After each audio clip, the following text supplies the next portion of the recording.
کسی زمانے میں بڑی ہی خطرناک اور خون ریز جنگیں ہوا کرتی تھیں، لیکن کچھ مورل کوڈز ہوا کرتے تھے جنہیں وائڈلی ریکگنائز کیا جاتا تھا۔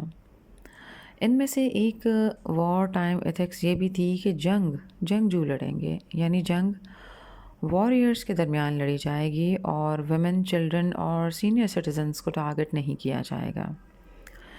یعنی war was meant for warriors not for innocents like women, children and senior citizens. عورتیں، بچے اور بزرگ براہ راست لڑائی میں شریک نہیں ہوتے تھے، لیکن اس کا مطلب یہ ہرگز نہیں کہ وہ جنگ سے افیکٹ نہیں ہوتے تھے۔ Obviously beyond the battle field وہ بھی سفر کیا کرتے تھے، جنگ کی تباہ کاریوں سے وہ بھی متاثر ہوتے تھے۔ عورتیں بیوہ ہو جاتی تھیں، بچے یتیم ہو جاتے تھے، مائیں اپنے بیٹے کھو دیتی تھیں، ہوم لیسنس فیس کرنی پڑتی تھی، مائیگریشن یعنی نقل مکانی، بھوک، قحط، کیپٹیوٹی، سلیوری، ڈیواسٹیشن، یہ سب کانسیکوینسز ویمن، چلڈرن اور سینئر سٹیزنز بھی فیس کرتے تھے۔ لیکن بیٹل فیلڈ یعنی میدان جنگ میں ان کا کوئی کام نہیں تھا لڑائی یا جنگ کے دوران۔ ایک کلیئر ڈسٹنکشن ہوا کرتی تھی واریئرز اور انوسنٹس کے درمیان، یعنی جنگ ایک سوشلی ریگولیٹڈ ایکٹیویٹی ہوا کرتی تھی جس میں انکنٹرولڈ وائلنس کا سرے سے کوئی تصور تھا ہی نہیں۔ کچھ اصول اور اخلاقی حدود تھیں جن کی وجہ سے دشمن کو بھی حد درجہ نقصان پہنچانے یا سویلینز یا نان کمبیٹنٹس کے قتل سے بچا جاتا تھا۔ یہ بات کسی واریئر کی شان کے خلاف ہوا کرتی تھی کہ وہ کسی عورت، بچے، بزرگ یا نہتے شہری پر ہتھیار اٹھائے یا اسے نقصان پہنچائے۔ جنگوں میں بھی اخلاقیات نبھائی جاتی تھیں، واریئرز میں بھی غیرت اور حمیت ہوا کرتی تھی۔ وہ اچھی طرح سے جانتے تھے کہ دشمن کے بچے کا اس جنگ سے کوئی لینا دینا نہیں، دشمن کے گھر کی عورتیں اور بزرگ بھی جنگ کا حصہ نہیں، جنگجو میدان میں ہی لڑا کرتے تھے۔ یعنی واریئرز کے اندر ایک اخلاقی شعور پایا جاتا تھا جو ان کے رویے کو محدود اور منظم کرتا تھا۔ وہ اندھی جارحیت کے قائل نہ تھے، ایک سینس آف فیئرنس تھی ان کے اندر۔ وہ کمبیٹنٹس اور نان کمبیٹنٹس میں ڈفرینس کرتے تھے اور طاقت کا استعمال شعور اور اخلاق کے ساتھ کیا جاتا تھا۔ کچھ ایتھیکل باؤنڈریز تھیں جنہیں کبھی کراس نہیں کیا جاتا تھا۔ انسانیت اور اخلاقیات طاقت کے ساتھ ساتھ چلا کرتے تھے۔ لیکن پھر دور جدید آ گیا، وہ زمانہ جہاں طاقت صرف فتح اور قبضے کے لیے استعمال ہونے لگی اور اخلاقیات کا جنازہ نکال دیا گیا۔ اندھی جارحیت اور جنگی جنون نے نسل کشی یعنی جینوسائیڈ کی بنیاد رکھی۔ جنگی میدان جنگ اور واریئرز تک محدود نہ رہیں بلکہ سویلینز بھی اس کی زد میں آ گئے۔ نسل کشی ایک منظم اور جان بوجھ کر کیا جانے والا ظلم ہے جس کے نتیجے میں کسی گروہ کے افراد کی قومیت، نسل، مذہب اور ثقافت کو صفحۂ ہستی سے مٹا دیا جاتا ہے۔ جینوسائیڈ ایک غیر اخلاقی اور غیر انسانی عمل ہے، اسے جتنا کنڈیم کیا جائے اتنا کم ہے۔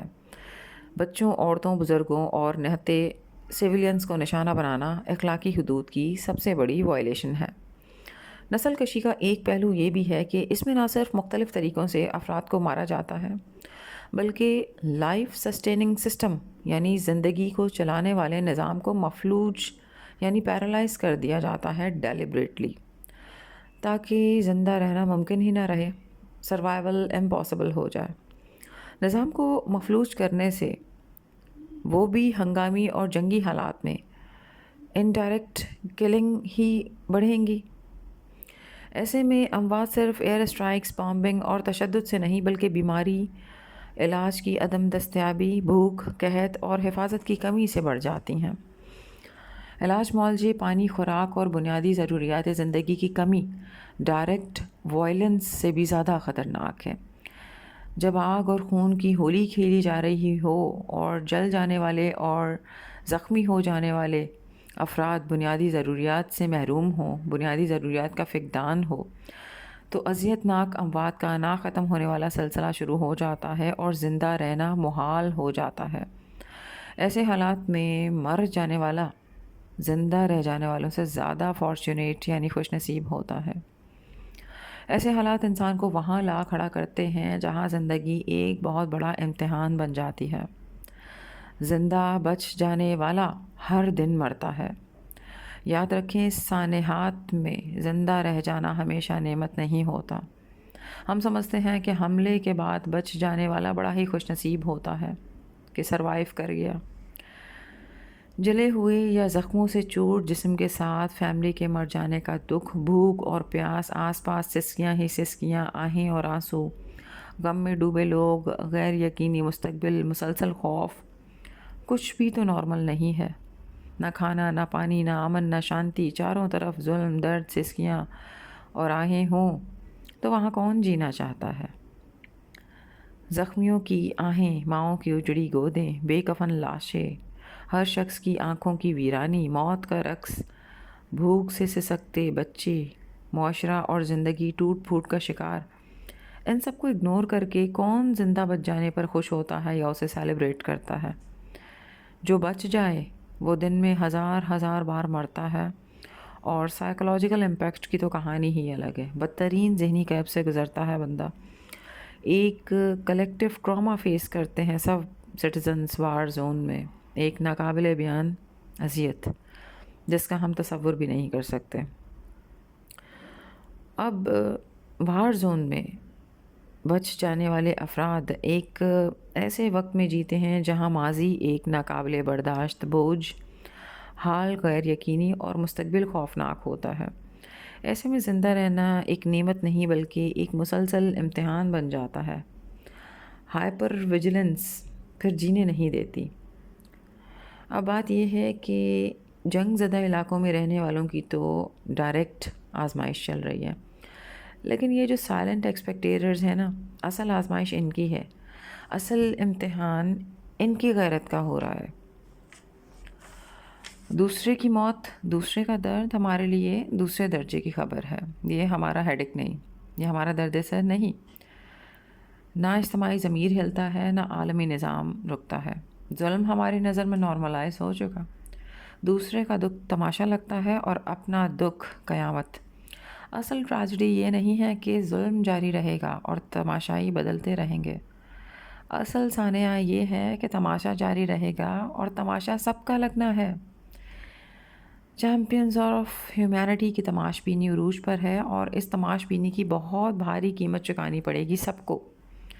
ایک عام انسان بن کر سوچیں، ذرا کسی ہاسپٹل کا وزٹ کریں، اور ہاسپٹل کا سب سے خطرناک وارڈ کون سا ہوتا ہے؟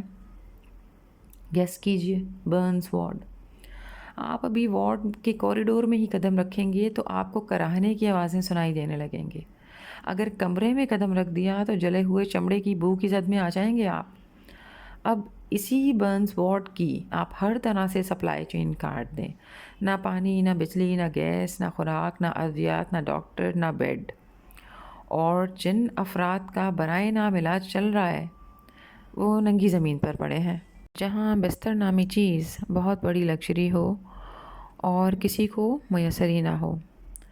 انہوں نے کئی مہینوں سے وہی کپڑے پہن رکھے ہوں اور انہیں یہ بھی نہ یاد ہو کہ آخری بار وہ نہائے کب تھے، واش روم میں پانی دستیاب نہ ہو، اور جہاں ان کا تھوڑا بہت ٹریٹمنٹ چل رہا ہو وہاں کسی بھی وقت دشمن کے حملے کا خطرہ ہو، اور یک بستہ ٹھنڈ میں گرمائش کا حصول بھی ناممکن ہو، تو کیا اسے جینا کہتے ہیں؟